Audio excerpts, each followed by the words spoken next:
Hello, students. Thank you for joining today's webinar in our Back to School series, where we will be going over the basics of the RPAG scorecard methodology. My name is Jeanette O. I am an investment coordinator here at RPAG. And my hope for today is that by the end of this webinar, you will have a better understanding of what the RPAG scorecard methodology is, how to use it, and why we believe in the system. So with that, let's get started. The first lesson that I'd like to spend some time on is going over what the scorecard tells you. So, what is the scorecard designed to do? Well, the scorecard system is designed and was designed to score funds based on a multitude of criteria, resulting in a straightforward 10-point numerical scoring system that can be used to monitor funds as well as managers. The scorecard has three main objectives, with the first being that it identifies skillful managers. With the scorecard, we are really looking for managers who are able to achieve strong performance, not just in the short term, but over an entire market cycle. The second objective of the scorecard is to enhance your due diligence by allowing plan sponsors to analyze different asset classes and funds in a robust manner. The RPAG scorecard system is able to achieve this by utilizing different analytics that are more complex and in-depth than simple measures like returns and fund expenses. And we'll get into that in the following slides. Lastly, the scorecard helps minimize exposure to fiduciary liability by creating a repeatable and documentable process that plan sponsors can then use to monitor their plan's investments. So for scorecard capabilities, there are really four main capabilities of the scorecard. The first is that the fund's score is a single, easy to understand number that allows fiduciaries and plan sponsors to evaluate and manage their investment lineups. The second capability of the scorecard is the score itself. A fund score tells us how the fund is doing and allows us to manage the fund lineup in an easy way. The score can be used as an indication of whether funds should be added, maintained, watch listed, or reviewed within the fund lineup. I do want to note that funds that score within the watch list or review ranges simply signals that additional quantitative or qualitative due diligence may need to be conducted. These are not enforced necessarily. It's not a specific action that needs to be taken, but these funds are flagged to state that they may require closer monitoring than those that are earning acceptable scores. And this point really ties well into our next capability of the scorecard, which is that it is able to be integrated directly into the investment policy statement. So by using the previously mentioned actions of adding, maintaining, watch listing, and reviewing funds, this system can easily be integrated into the IPS to establish that defined and repeatable process. And the fourth and final capability of the scorecard is that it can be used to easily identify areas of concern. And so the scorecard segments the different analytics so that we're able to see in what areas a fund may be struggling in, whether that be style, risk return, peer group rankings, or maybe a qualitative factor like manager tenure or fund expenses. So now I want to dive into the bulk of our presentation, which is lesson number 2, and that is how RPAG scores funds. There are 3 main investment strategies that RPAG categorizes funds into, and that is active, asset allocation, and passive. These categories dictate what the most appropriate analytics and time periods are to evaluate a manager's skill. And by breaking out these categories, RPAG is able to customize each scoring system as well as create custom peer groups that allow us to have better and more robust analysis in our fund due diligence. The scorecard is built with pass-fail analytics and is on a scale of 0 to 10, with 0 being the worst and 10 being the best. 80% of the fund score is quantitative in nature, incorporating factors like modern portfolio statistics, quadratic optimization analysis, and peer group rankings, while the other 20% of the scorecard looks at qualitative factors where we consider things such as manager tenure, the fund's expense ratio, and strength of statistics. The first category of funds that we look at are active funds. And for these specific strategies, we look at a few key things. The first key thing that we look at for active funds is that we require 5 years of monthly returns for an active fund to score in RPAG. And the reason why we've chosen 5 years is because it gives us a really great sample size of 60 data points to look at, which lets us know that the data we are observing has that statistical significance. So we're not evaluating managers just in the short term, looking at quarter to quarter, 1 month, 3 month time periods. We require a full 5 years of monthly returns to score an active fund in the system. The ultimate goal of the active scorecard is to identify skillful managers. So when we break down what the ideal active manager provides, we are really looking for 4 main qualities. The first quality that the ideal active manager will provide is style purity.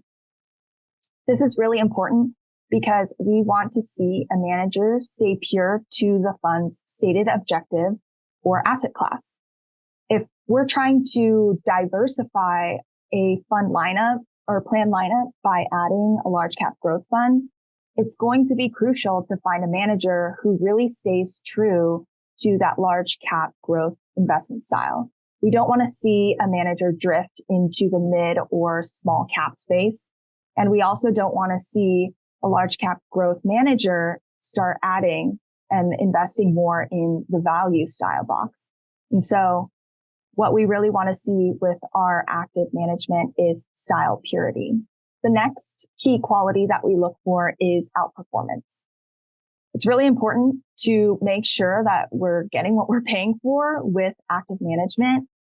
We don't want to pay that service fee for a manager who is just delivering mediocre returns. The ideal active manager should provide outperformance, whether that is on an absolute or a risk-adjusted basis relative to their benchmark. So our scorecard really evaluates that with our risk-return factors. And this point also ties into our third quality that we look for, which is that the ideal active manager will not only outperform their benchmark, but also rank highly against their peers. The fourth and final key that we look for in the ideal active manager is that we really want a manager who has a long track record. We want to make sure that the manager and the team in place has been there for a long time and has that tenure, so we can confidently say that what we're looking at in the scorecard is attributable to the manager on the fund currently. In our analysis, RPAG also uses industry standard benchmarks, which are specific to each asset class for our active funds. This includes indices from the Russell, MSCI, Bloomberg, Barclays, and more. And the one really important distinction within the scorecard methodology is that RPAG uses custom peer groups that are specific for each asset class. And for our active funds, the peer group omits passive funds to create a better apples to apples comparison than if all the funds were grouped together. On this page here, we can see a breakdown of all the analytics that are used for the active scorecard. And I know that this is a ton of information to look at. And if this is your first introduction to the scorecard, I really recommend taking a minute to sit down and read through all of the specific metrics that we've looked at. We have some really great videos that dive specifically into each of the categories: active, asset allocation, and passive. And so if this really is your first time learning about the RPAG scorecard methodology, I'd also recommend giving those videos a watch as well. But with that being said, I will be focusing today on just the broader section of factors noted on the left-hand column under weightings. So I previously mentioned that the scorecard is broken out into 80% quantitative factors and 20% qualitative factors. Well, when we look under the hood of that 80% for active funds, the first 30% of the scorecard looks at style factors. Earlier in the previous slide, we went over the importance of style purity, and our style metrics use returns-based style analysis to observe whether a manager is staying true to their stated objective and not drifting toward a different market cap or investing style. The next 30% of the active scorecard looks at risk return factors. Our second point on the previous slide pointed out that the ideal active manager is going to provide outperformance. If we are paying that extra fee to buy into an active fund, we want to see the manager add value with outperformance, whether that is on an absolute or risk adjusted basis. And that's really what our risk return factors dives into. The remaining 20% of the quantitative portion of the scorecard looks at peer group rankings from a returns and information ratio standpoint. Again, I just want to reiterate that RPAG uses custom peer groups that omit passive funds so that we can get that clear apples to apples comparison. The final portion of the active scorecard is our qualitative section, where we observe qualities like manager tenure, fund expenses, and strength of statistic. I alluded to this previously, but with manager tenure, we'd really like to see that the team has been in place for a long time so that we can attribute the fund score to the team in place currently. For fund expenses, we want to make sure that we're getting a good expense ratio for our plan sponsors and participants. And for strength of statistics, we really want to make sure, specifically for style factors, that there is strong statistical significance so that what we know that what we're looking at is relevant. So that's it for our active category. And with that, I'd like to move into our next category, which are the asset allocation funds. For our asset allocation fund category, a lot of the criteria we require are very similar to active funds. When we're talking about asset allocation funds, what we're really thinking at RPAG are target date funds, risk-based funds, balanced funds, and multi-sector bond funds. As I mentioned, a lot of the criteria here is very similar to active strategies in that we are still looking at 5 years of monthly data for our analysis, which gives us that solid 60 data points to evaluate these funds. Additionally, we're still looking for outperformance by the manager on both an absolute and risk-adjusted basis relative to the benchmark.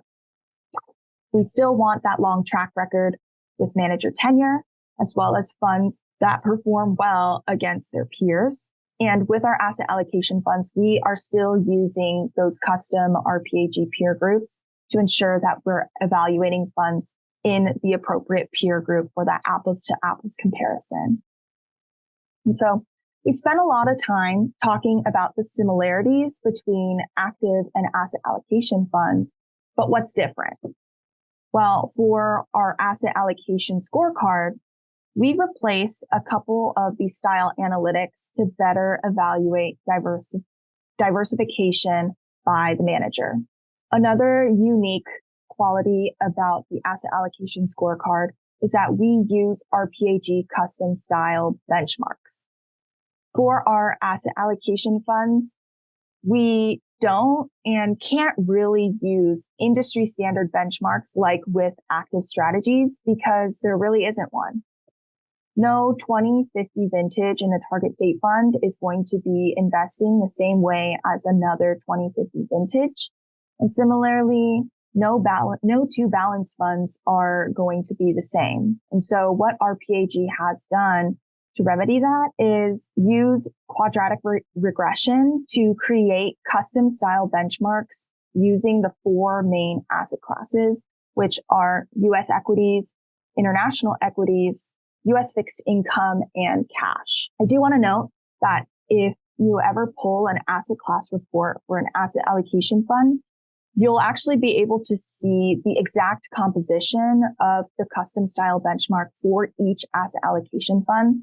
So I really recommend taking a look at that tool in Fund Lookup if you want to see what the custom style benchmark really looks like. Now, we'll take a minute to talk about the breakdown of the asset allocation scorecard. You can see here that a lot of the metrics we use are very, very similar to the active scorecard with just a couple tweaks. 80% of the scorecard is still going to be quantitative, with the other 20% looking at qualitative factors. And we have kept the same weights to style, risk return, and peer group rankings within the quantitative portion. I just want to highlight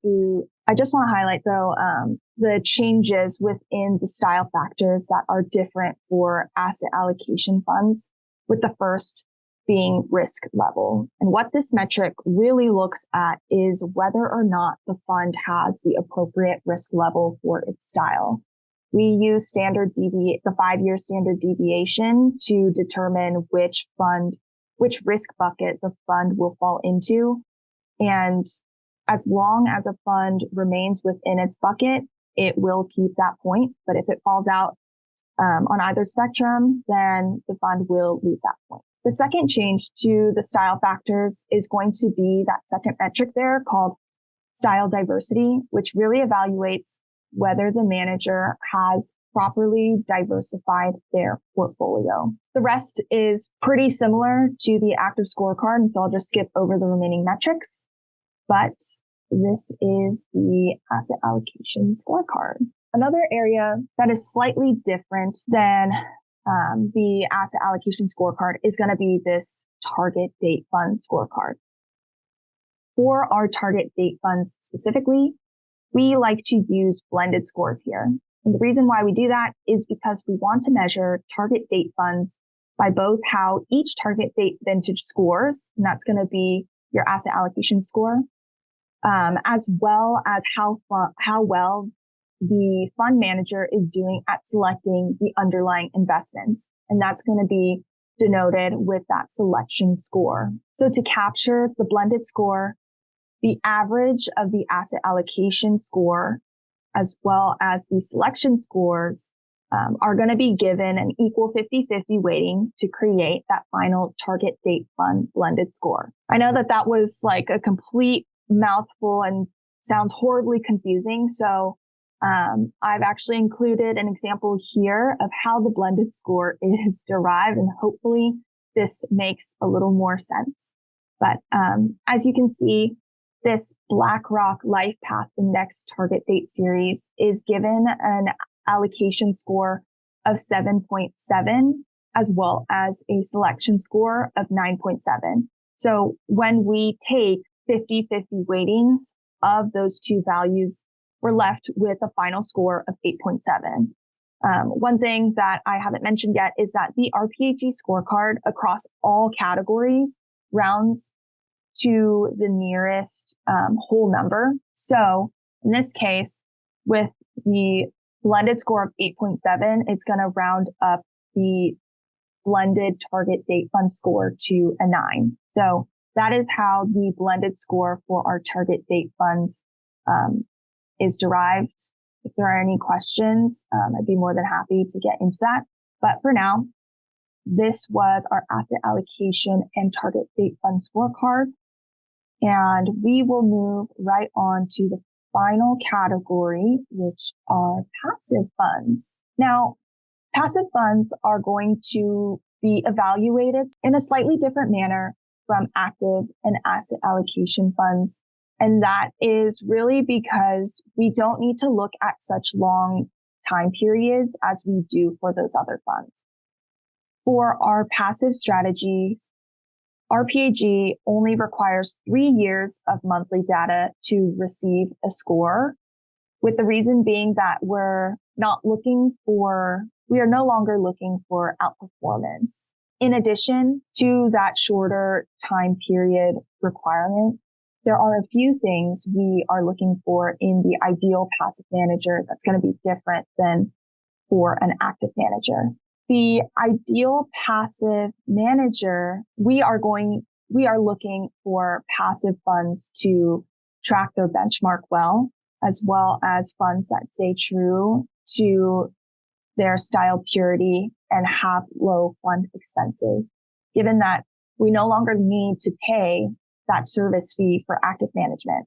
For benchmark tracking and style purity, what we've essentially done with the passive scorecard is that we've raised the threshold that passive funds have to meet so that the bands are a lot tighter for passive funds than with active strategies. And for these passive funds, we've brought back those industry standard benchmarks specific to each asset class.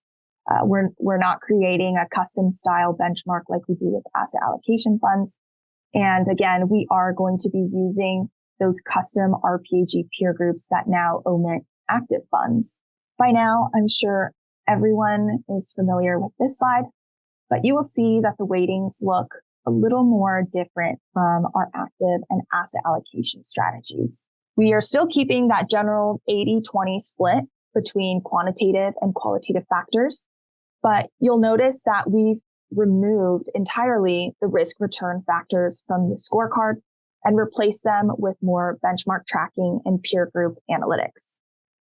The reason why we've done this, again, just want to state here, is because with passive funds, we are no longer looking for outperformance, and we really want to focus on the fund's style purity, benchmark tracking, and peer group rankings from a quantitative perspective.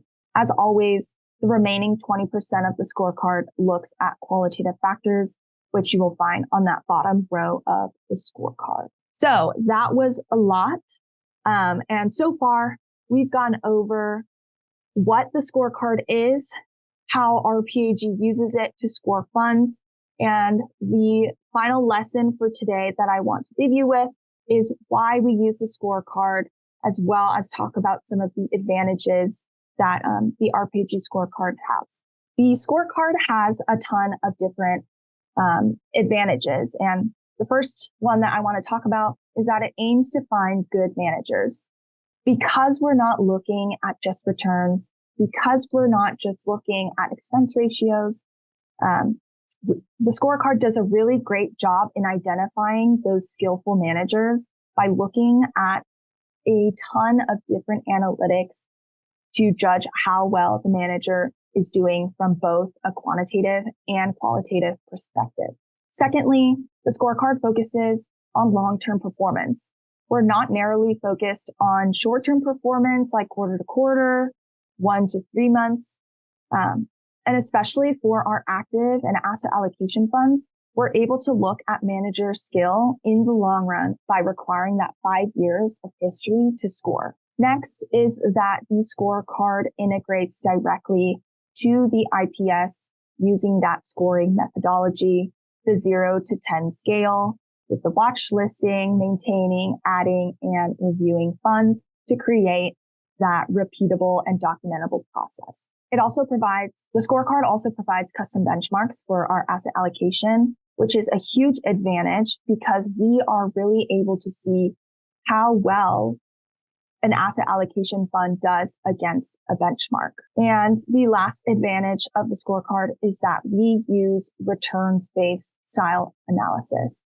This is a super big one. For those style factors and custom style benchmarks, we are using returns-based style analysis, as it provides a better picture of how the fund has really acted in the long term. So those were the advantages. And the last thing that I'd like to leave you with today are the resources that are available to you within the RPAG portal. I mentioned a couple times the asset class report throughout the webinar, and I just want to reiterate again that this is a really great tool that has a lot of graphs and visuals depicting a lot of the scorecard metrics that can really provide additional color as to why a fund may be failing a certain criteria. The ACR can be found in Fund Lookup as well as the Client Prospect Plan card. We are big fans here of the ACR. I use it probably on a day-to-day basis, and I find that a lot of the graphs, it's a lot easier to explain to people the different scorecard metrics that may be passing or failing by showing a visual of what is happening within the fund. And so really recommend looking into that report in the portal. In addition to the ACR, we have a ton of great presentations and webinars that we've done previously that live in our resource center as well as the video learning center. So if you'd like to check those out, those can be found, those tools can be found in the main menu of the portal as well. And I don't have it on the slides here, but of course, as always, our support team is readily available to answer any and all questions that you may have. So if there is a portion of today's presentation that you'd like extra clarification on, feel free to call in to our support line, or you can email the team at support@rpag.com.